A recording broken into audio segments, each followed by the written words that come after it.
la gosse n'a pas 6 ans et jamais un sourire. Oh là là, la tête qu'elle a fait la mère Denis quand t'es venue me chercher. Bah, c'est pas méchant quand même de demander 1 heure de pause quand tu travailles la journée entière après ces lessives. Oui, c'est vrai, tu as raison. Oh, bah dis donc, qu'est-ce que tu lui as passé? Elle a rien osé dire, la vieille. Mais dis-moi, Marius, pourquoi tu es venu me chercher en plein milieu de la journée? C'est que j'avais quelque chose d'important à te dire, à te montrer. À me dire ou à me montrer? Les deux. C'est à propos de ce qu'on a parlé l'autre soir? L'autre soir? Quoi, l'autre soir? Ah oui, l'autre soir. Tu sais, on avait dit qu'on réfléchirait tous les deux. Non, Et non, j'ai bien réfléchi.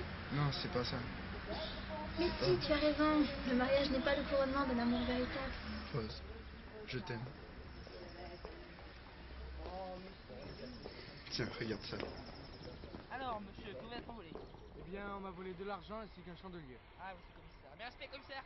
Bonjour, commissaire de gare, police de Marseille. Alors, que s'est-il passé? Eh bien, c'est ça. Tu vois, Jacques, c'est pour ça que j'ai laissé tomber le travail à l'usine. Tous les jours, je trimais comme les autres. Pas lever le nez, pas le temps de respirer, de se poser un peu, quoi.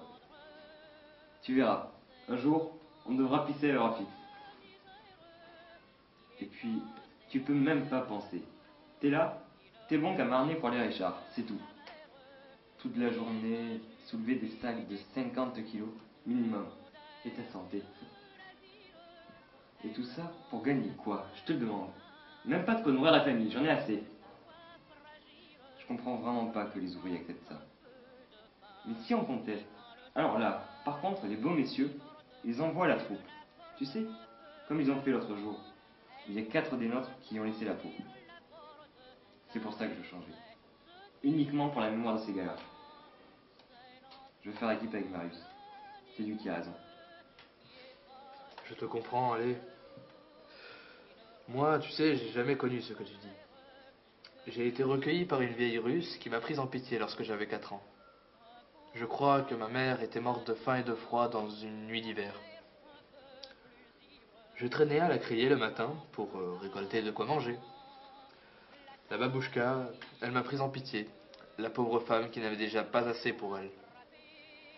T'as jamais travaillé alors? Travailler, moi? Tu rigoles? Non, c'est pas pour moi tout ça. Tout le temps que j'étais resté avec ma babouchka, j'ai cherché à lui rendre la vie moins pénible. Tu te rends compte? La vieille, elle s'était retrouvée à Marseille à la suite d'un voyage de ses maîtres russes. Des aristos qui n'avaient rien trouvé de mieux à faire qu'à l'abandonner sur le quai le jour où ils avaient décidé de partir en Amérique. Ils se tuaient à blanchir du linge et à travailler sur le marché aux poissons le matin de bonne heure. Ah, quelle femme, quel courage. Ah, les salauds. Alors, j'ai pris l'habitude de chaparder à droite à gauche. Et j'ai acquis une dextérité certaine avec le temps. C'est sans doute ce qui a amené Marius à te demander de nous rejoindre ce soir. Sans doute. Sans doute. On a besoin de gens comme toi, Jacques. Notre cause est difficile à défendre.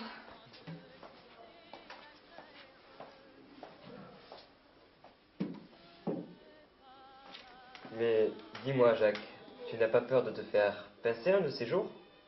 Bah, je crois en ma bonne étoile. Et puis quoi? Il faut bien vivre. Travailler. Et ne plus pouvoir manger à sa faim. C'est pas le bagne. Décharger des cajots sur le port toute la journée jusqu'à ne plus sentir ton corps.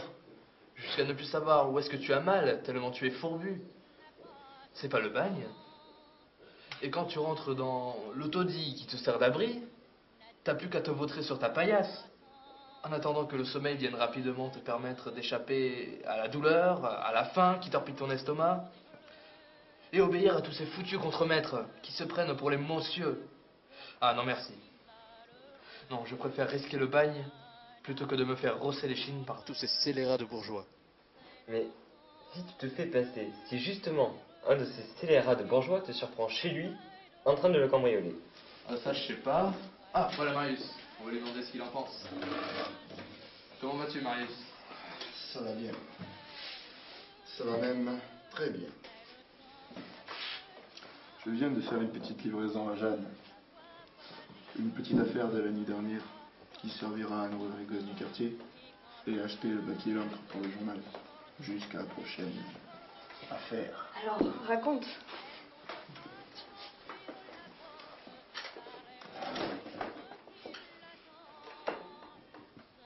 Je savais qu'il n'était pas là le jeudi. Le jeudi, c'est son soir de sortie. Monsieur va s'encanailler sur les grands boulevards, comme tous les voyous de son espèce. Mais ce qu'il ne savait pas, lui, ce monsieur-là, c'est que son valet de chambre, qui fait aussi office de veilleur de nuit, s'est entiché d'une petite bonne qui crèche à pas moins d'une heure de la canebière et qu'il ne peut pas se passer de voir un seul soir. Ça fait plusieurs semaines que j'ai compris le manège. Le jeudi, personne au château. J'ai donc pris le temps d'aller relever l'empreinte de la serrure. J'ai fabriqué la clé. Et je me suis empressé d'aller l'essayer le jeudi suivant. Et hier soir, je n'ai eu qu'à me servir dans les tiroirs soi-disant secrets, bien garnis de billets de banque, gentiment empilés en liasses de 10. Je suis reparti de là doucement, en fermant bien la porte derrière moi. Et ce matin, attablé à la terrasse d'un café, j'ai pu offrir à ma Rose une bonne partie de rigolade. Et qu'elle voie aussi comment on peut tenir tête aux bourgeois. Bien parlé, Marius. Ah ça oui Marius, tu parles bien. Mais si ton monsieur là, il était rentré plus tôt que prévu, tu l'aurais tué? Qu'est-ce que tu aurais fait, Marius? Tu te serais pas laissé prendre. Il y a trop de risques. Et puis, un bourgeois de plus ou un bourgeois de moins, qu'est-ce que ça peut nous faire? Ouais, ça peut arriver un jour. Je crois que je chercherai avant tout à m'enfuir. Mais j'ai un pistolet. C'est pour faire peur, bien sûr. Je ne sais pas vraiment m'en servir. Mais si le coup part, je voudrais pas tuer un homme. Même si c'est un bourgeois. Les soulager autant qu'on peut de leur indécente fortune. Ça permet à notre petite communauté de survivre et d'imprimer le journal. Je vole, d'accord. C'est interdit par la loi. D'accord. Mais si messieurs les bourgeois, ils volent pas le peuple en le faisant marner toute la vie pour gagner rien. Et nous, voir nos enfants se tuer au travail parce qu'ils sont sortis des jupons de leur mère. Mais tuer un homme, ça n'avance à rien. Le plus important, c'est de ne pas se faire prendre. Et si c'est le cas, se mettre à courir, à sauter, s'échapper. S'échapper à tout prix. Et si un flic te barre la route? Un flic? Ah, un flic, je tire. Pas d'hésitation. Il n'hésite pas non plus. Eh ben, tu vois, c'est pas compliqué. Mais ne prenez pas trop de risques quand même. Parce que jusque-là, on n'a pas vu trop de flics, mais moi, on en voit. Et on se porte.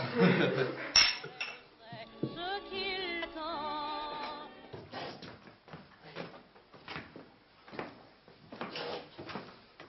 Alors, t'as vu ça Jacques?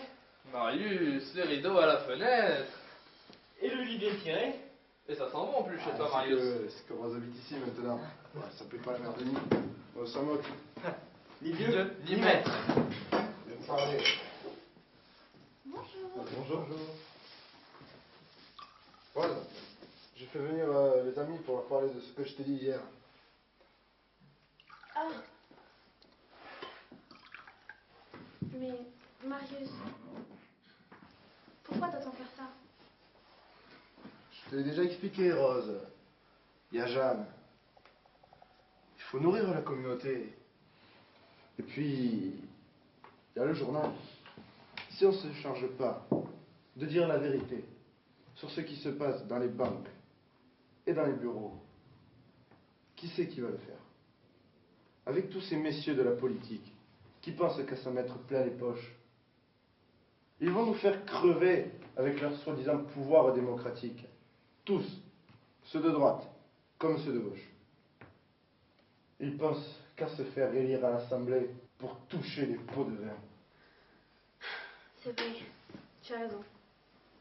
Il faut le faire. Mais, promets-moi, pas de violence, hein? Pour la violence, si on prépare bien notre coup comme l'autre jour, il n'y aura pas de problème. Le jardinier de la maison est un des nôtres. Il a fait sa petite enquête discrète. On est bien encardé. On a le plan. Il n'y aura qu'à aller tout droit. Il n'y a pas de coffre. Le Rupin garde son magot dans son secrétaire à tiroir secret. Mais c'est au fond d'une impasse. Et c'est loin d'ici. Pour y aller, je me soucie pas. On partira le matin de bonne heure. Et on atteindra la nuit dans les environs. C'est pour le retour. Ah oui, c'est pour le retour. Ce quartier-là, il longe l'avenue Michelet. Ah oui. Et c'est pas par l'avenue Michelet qu'ils descendent tous les matins les maraîchers. Oui. Il faut regarder un des nôtres chez les marchands de légumes. J'aimerais regarder. Hier soir, comme tu m'avais dit, j'ai pensé.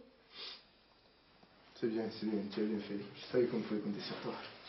Alors, raconte. La mère Denis, quand elle est au marché, elle fait parler tout le monde. Et toi, d'où tu viens? Et toi, où tu vas? Et toi, tu travailles chez qui? La merde. J'ai même pas eu à lui demander, juste à écouter ce qu'elle disait. Parce que d'habitude, je pense à autre chose qu'à ses commérages.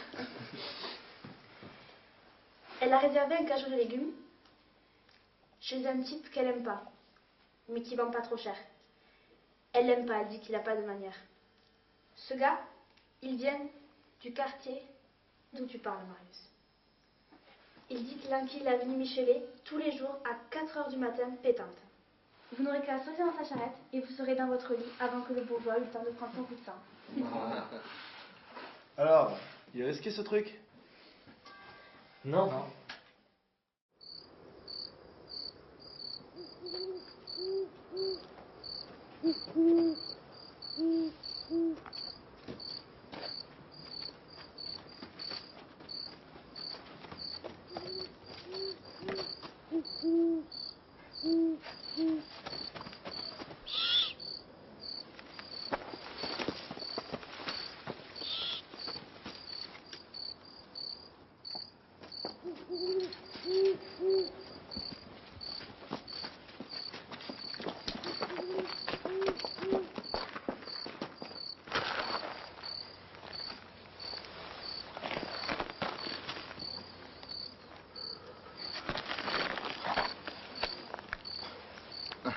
Une idée de Rose.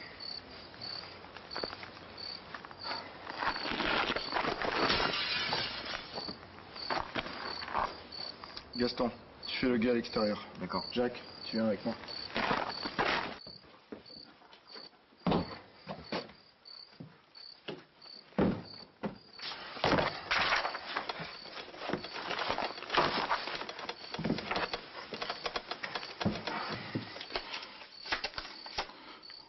Pierre Loti. Pierre Loti.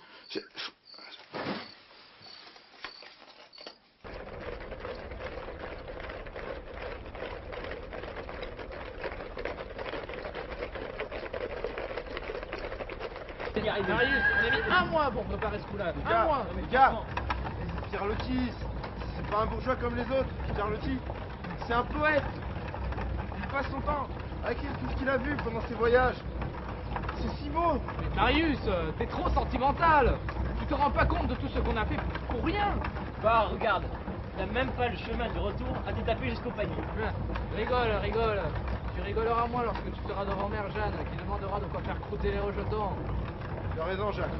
On va préparer un autre coup. Mais cette fois, un grand coup. Dans la nuit du 13 au 14 février, c'est-à-dire d'hier à aujourd'hui, un voleur ou plusieurs se seraient infiltrés dans la maison de monsieur Pierre Loti, écrivain de son état, qui a déclaré aux policiers venus constater les faits que rien n'avait été dérobé. Il a également déclaré avoir trouvé un message saisissant qui disait ceci. Ayant pénétré chez vous par infraction, je saurais prendre à qui vit de sa plume. Tout travail mérite salaire. Attila, post-scriptum, 6 juin, 10 francs pour la vitre brisée. Mais attendez, cela ressemble étrangement à l'affaire de la rue Quincampoix, monsieur le commissaire. Je ne vous le fais pas dire, mon ami. Quel était donc le message trouvé là-bas à Rougier? Dieu des voleurs, recherche les voleurs de ceux qui en ont volé d'autres. Signé Attila.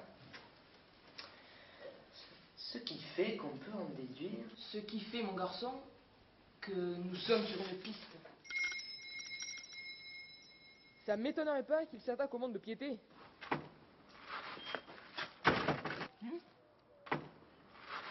Comment voulez-vous? Veuillez me suivre au commissariat. Comment ça? Oh les canailles. Ils se font passer pour nous. Allez, fonce, Micheli!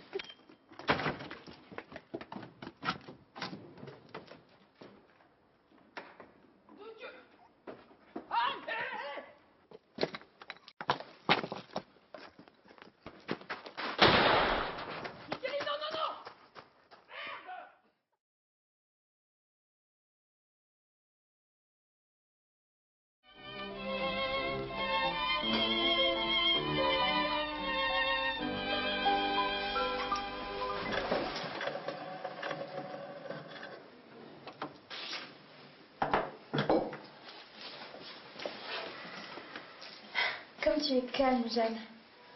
Moi, je suis toute chamboulée. Calme, ça oui. Ça fait si longtemps. 25 ans. Et il revient. Moi qui m'étais résignée à le savoir au loin, en enfer. Je me sens comme dans un rêve maintenant. Mais va-t-il me reconnaître seulement? Et là-haut, c'est quoi cette tristesse-là? Dans 1 heure, le bateau va arriver. Marius te prendra dans ses bras. Tu vas pas nous lâcher maintenant, dis. Et cette chanteuse aussi, avec ses trémolos. Ça fout le bourdon. Oui, c'est vrai, tu as raison. Mais ne critique pas la chanteuse. Tu sais, c'est bien de chanter pour tous ces pauvres gens. On nous appelait les travailleurs de la nuit. Tu te souviens, Jacques? Ils nous ont bien liquidés, ces ordures. N'empêche que Marius, lui, il aura bien dit leur compte à tous ces beaux messieurs du tribunal. Le vol, c'est la restitution. Messieurs les juges, vous appelez un homme, voleur et bandit. Vous appliquez contre lui les rigueurs de la loi, sans vous demander s'il pouvait être autre chose. A-t-on jamais vu un rentier se faire cambrioleur? J'avoue ne pas en connaître. Mais moi, qui ne suis ni rentier, ni propriétaire, qui ne suis qu'un homme, ne possédant que ses bras et son cerveau pour assurer sa conservation, il m'a fallu tenir une autre conduite. La société ne m'accordait que 3 moyens d'existence. Le travail, la mendicité et le vol. Le travail, loin de me répugner, me plaît. L'homme ne peut même pas se passer de travailler. Ses muscles, son cerveau, possèdent une somme d'énergie à dépenser. Ce qui m'a répugné, c'est de suer sang et eau pour l'aumône d'un salaire. C'est de créer des richesses dont j'aurais été frustré. En un mot, il m'a répugné de me livrer à la prostitution du travail. La mendicité, c'est l'avilissement, la négation de toute dignité. Tout homme a droit au banquet de la vie. Le droit de vivre ne se mendie pas, il se prend. Le vol, c'est la restitution, la reprise de possession. Plutôt que d'être cloîtré dans une usine, comme dans un bagne, plutôt que de mendier ce à quoi j'avais droit, j'ai préféré faire la guerre aux riches, en attaquant leurs biens. Certes, je conçois que vous auriez préféré que je me soumisse à vos lois, qu'ouvrier docile et avachi, juste créer des richesses en échange d'un salaire dérisoire. Alors, vous ne m'appelleriez pas bandit cynique, mais honnête ouvrier.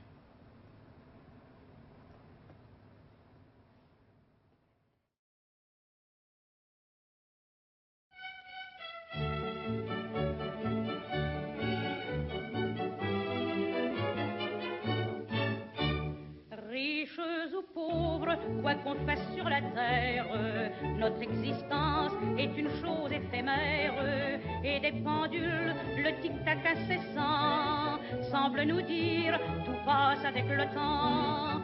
Voici l'enfant qui vient de venir au monde, sa mère penchée vers sa petite tête blonde, vers la pendule placée près de son lit, jette un regard et soucieuse se dit: si l'on pouvait arrêter les aiguilles au cadran qui marque les heures de la vie, nos petits-enfants, si mignons, si gentils, grandiraient pas pour déserter leur nid. Lorsqu'à 20 ans, un jour ils se marient, sans un regret, ils partent et vous oublient. Et les mamans dont ils brisent l'espoir, pensent on voudrait près de soi toujours les voir. Restez petits, garçons ou petites filles, si l'on pouvait arrêter les aiguilles.